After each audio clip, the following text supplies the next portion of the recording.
Capítulo 4. Igramul, el múltiple.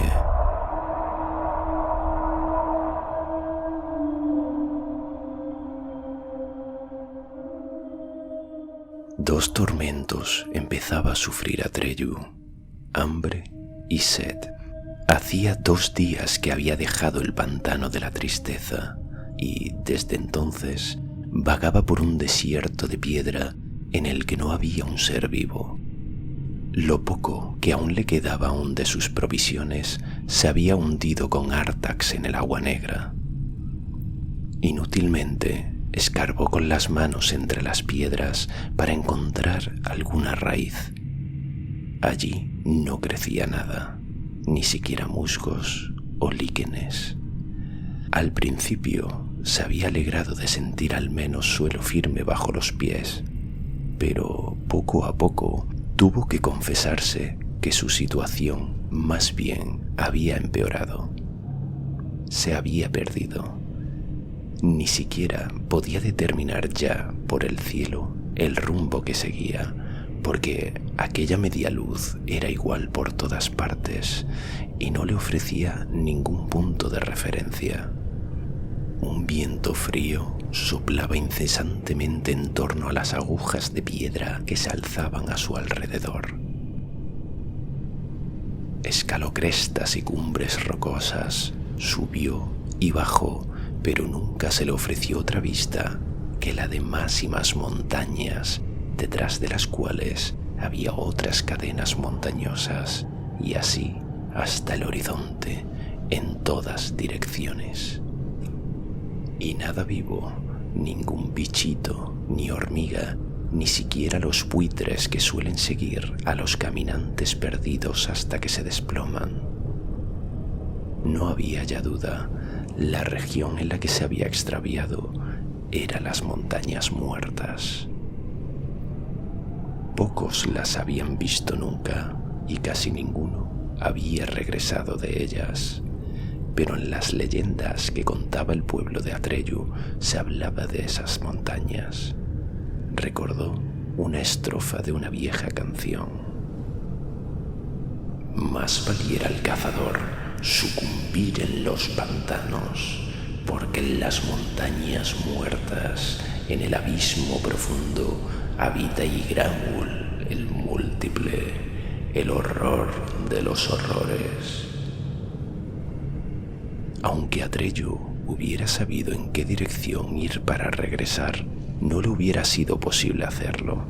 Se había adentrado ya demasiado. Si se hubiera tratado solo de él, quizás se hubiera dejado caer simplemente en alguna oquedad de la roca para esperar la muerte, como solían hacer los cazadores de su pueblo en esos casos. Sin embargo, estaba en la gran búsqueda y se encontraba en juego la vida de la emperatriz infantil y de toda fantasía. No podía darse por vencido.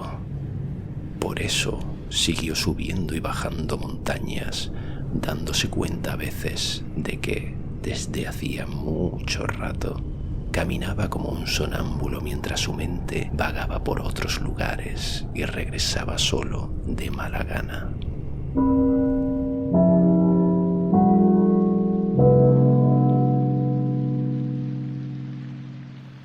Bastián se estremeció. El reloj de la torre dio la 1. Por hoy las clases habían terminado. Escuchó el ruido y los gritos de los niños que abajo salían de las aulas y corrían por los pasillos. Se oyó en las escaleras el estrépito de muchos pies. Luego, durante un rato, subieron aún desde la calle gritos diversos. Y, finalmente, el silencio se extendió por todo el colegio. Aquel silencio cubrió el ánimo de Bastián como un manto pesado y sofocante que amenazaba asfixiarlo. Desde ahora estaría solito en el gran colegio. Todo el día, la noche siguiente, quién sabe cuánto tiempo. A partir de ahora, la cosa iba en serio. Los otros se iban a casa para comer. También Bastián tenía hambre y sentía frío, a pesar de las mantas militares que se había echado por los hombros. De pronto perdió todo el valor y todo su plan le pareció completamente disparatado y absurdo.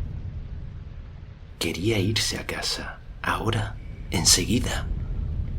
Todavía era tiempo, su padre no podía haber notado nada aún. Bastián no necesitaba decirle siquiera que se había fumado el colegio. Naturalmente, alguna vez lo sabría, pero hasta entonces pasaría tiempo. ¿El asunto del libro robado? Sí, también tendría que confesarlo alguna vez. Su padre lo encajaría en fin de cuentas lo mismo que había encajado todas las decepciones que Bastián le había causado. No había razón para tenerle miedo. Probablemente iría a ver al señor Coreander sin decir nada y lo arreglaría todo.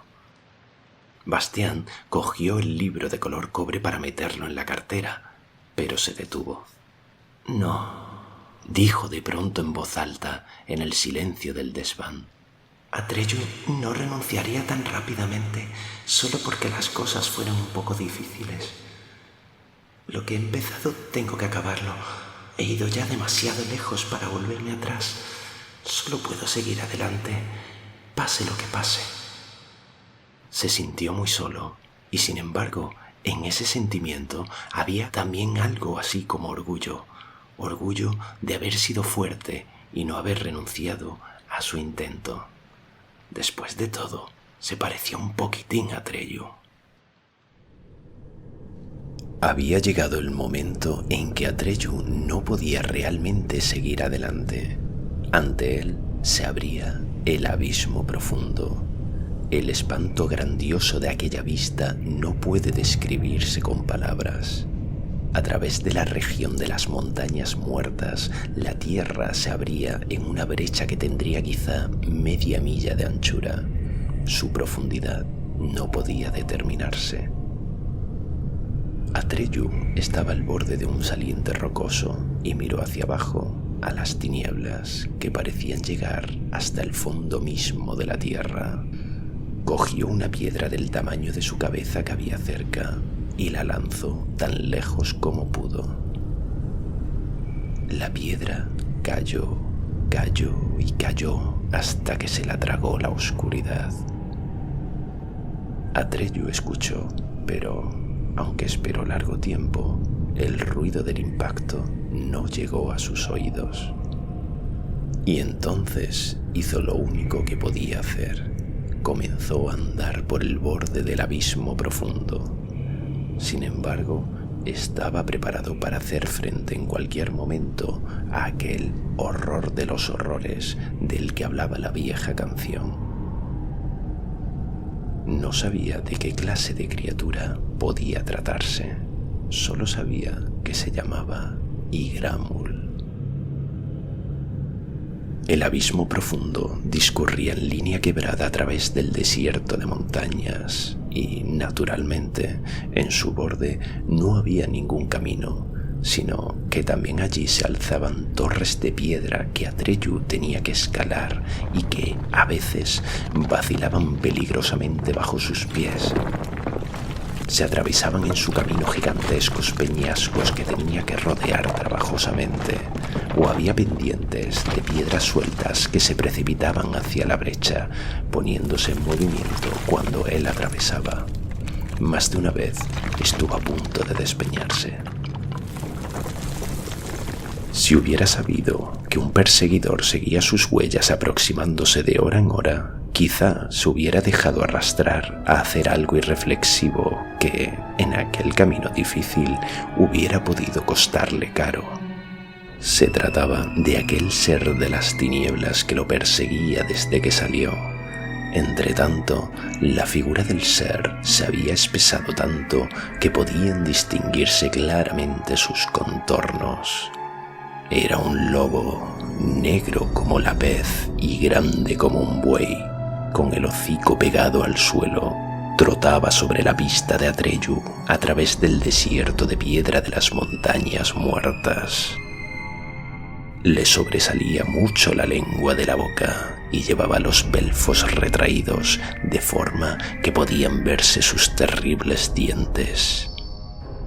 El olor fresco le decía que solo unas millas lo separaban de su víctima, y esa distancia disminuía sin cesar. Pero Atreyu nada sabía de su perseguidor y buscaba su camino cauta y lentamente.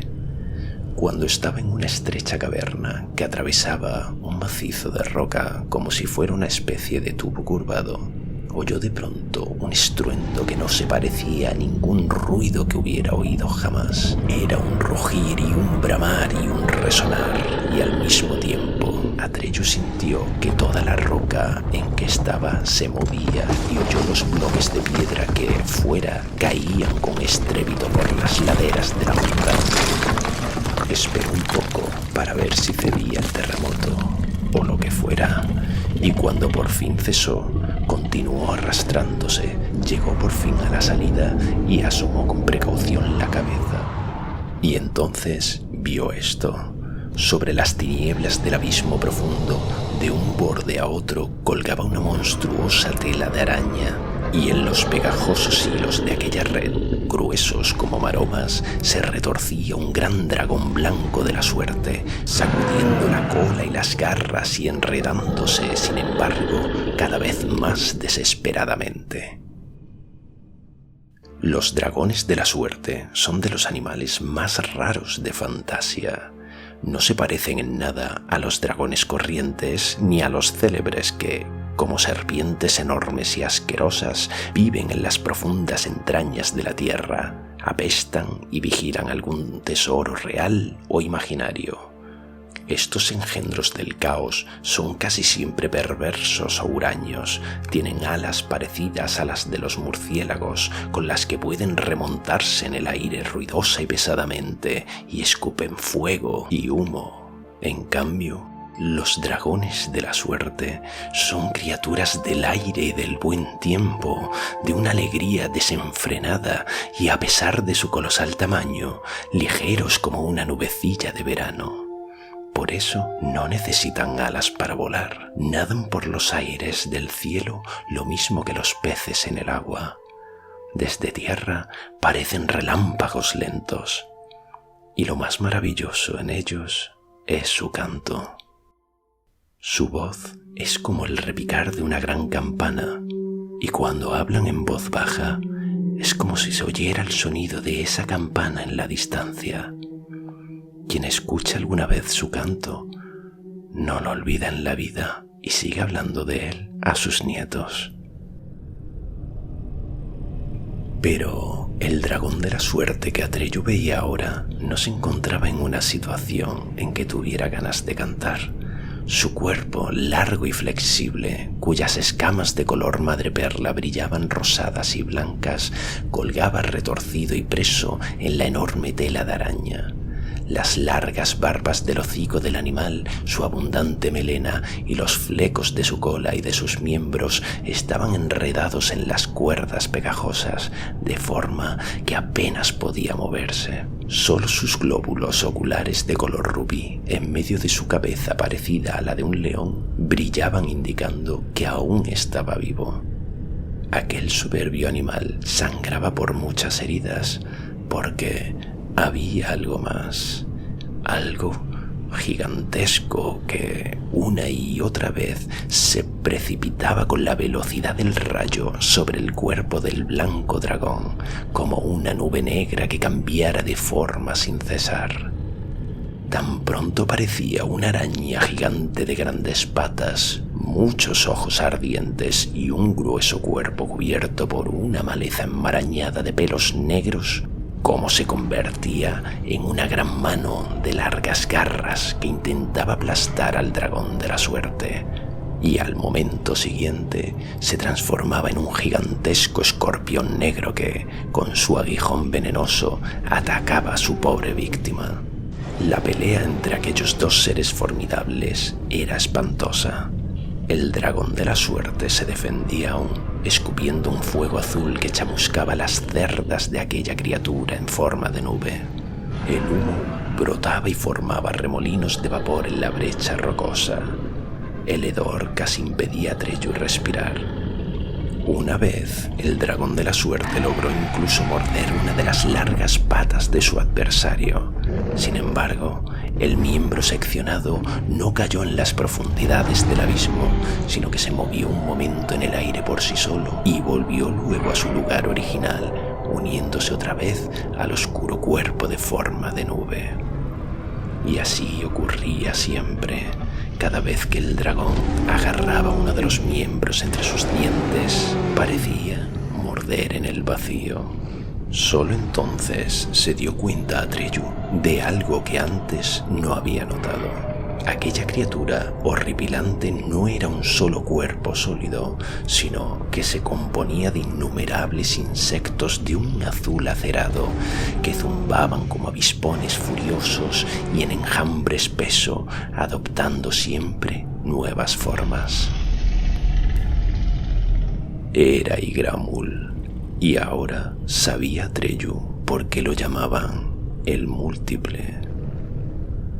Atreyu salió de un salto de su escondite, cogió la alhaja que llevaba al pecho y gritó tan fuerte como pudo. ¡En nombre de la emperatriz infantil! ¡Alto! Sin embargo, en medio del rugir y jadear de aquellas criaturas que luchaban, su voz se perdió. Apenas pudo oírla él mismo. Sin pensarlo, corrió por las pegajosas maromas de la red hacia los combatientes. La red vibraba bajo sus pies. Perdió el equilibrio, cayó entre las mallas, se quedó colgando solo de las manos sobre la profundidad tenebrosa. Logró subirse de nuevo, se quedó pegado, se libró otra vez y siguió adelante. Ygramul se dio cuenta de pronto de que algo se le acercaba.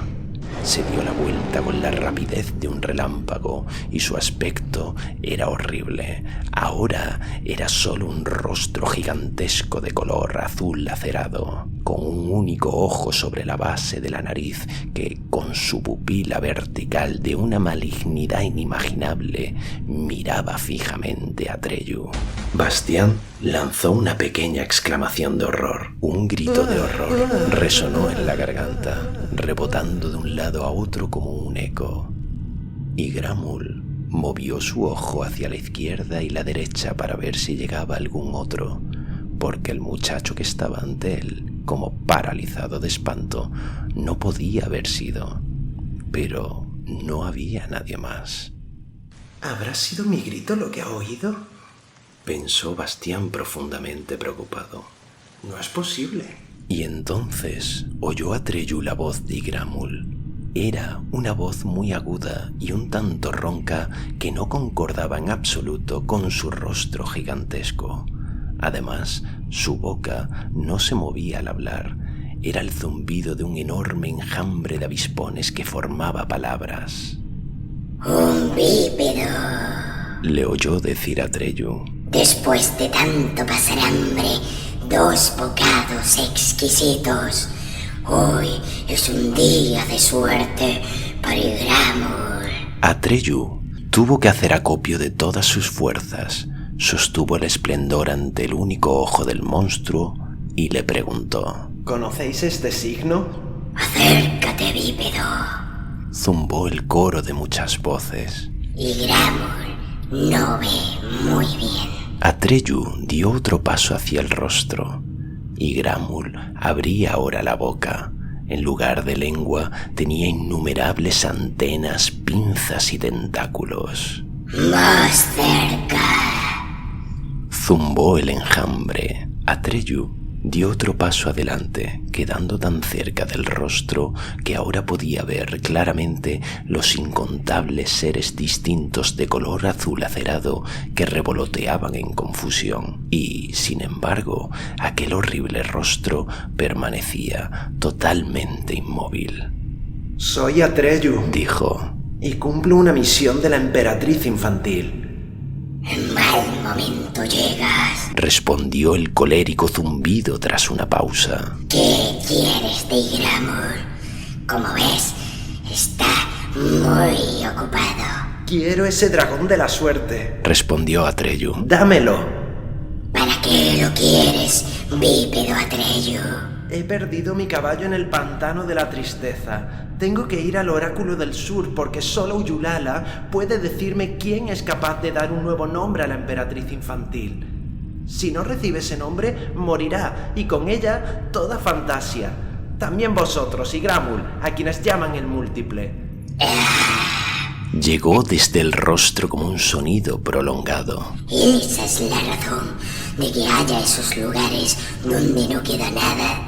Sí, replicó Atreyu. así que también vosotros lo sabéis, Ygramul. Sin embargo, el oráculo del sur está demasiado lejos para que yo pueda llegar a él en el tiempo que dura mi vida. Por eso os pido el dragón de la suerte. Si me lleva por los aires, quizá pueda llegar aún a mi destino. En el enjambre revoloteante que formaba el rostro se pudo oír algo que podía ser una risa ahogada de muchas voces. Te equivocas, bípedo Atreyu. No sabemos nada del oráculo del sur ni de Uyulala, pero sabemos que ese dragón no puede llevarte ya. E incluso, aunque no estuviera herido, vuestro viaje duraría tanto que, entre tanto, la emperatriz infantil moriría de su enfermedad. No puedes medir tu búsqueda teniendo en cuenta tu vida, bípedo Atreyu, sino la suya. La mirada del ojo de pupila vertical era difícilmente soportable, y Atreyu bajó la cabeza. Eso es cierto, dijo en voz baja. Además, siguió diciendo el rostro sin moverse. El dragón tiene ya en el cuerpo el veneno de Ygramul. Como mucho, le queda una horita de vida. Entonces no hay esperanza. Murmuró Atreyu. Ni para él, ni para mí, ni tampoco para vosotros, Ygramul. Bueno, zumbó la voz. Al menos Ygramul habrá comido bien otra vez, pero no es nada seguro que se trate realmente de la última comida de Ygramul. Él conoce un medio que te llevaría en un santiamén hasta el oráculo del sur. Que te guste o no, bípedo Atreyu, es otra cuestión.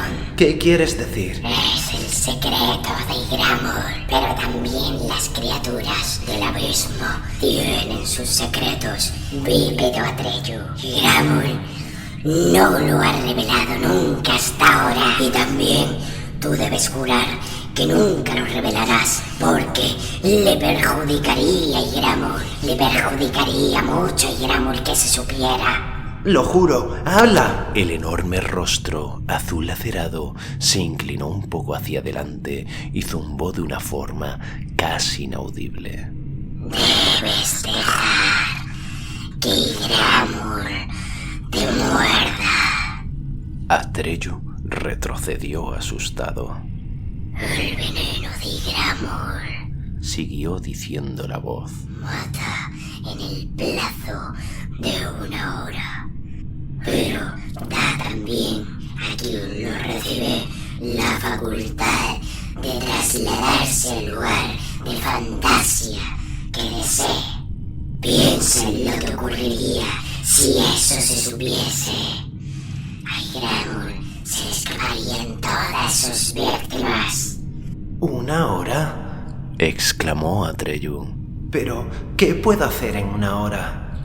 Bueno, susurró el enjambre. En cualquier caso, es más que todas las horas que aún te quedan aquí. ¡Decídete! Atreyu luchaba consigo mismo. ¿Dejaréis en libertad al dragón de la suerte si os lo pido en nombre de la emperatriz infantil? Preguntó por fin. No, respondió el rostro. no tienes ningún derecho a pedirle eso a Ygramul, aunque lleves a Aurin.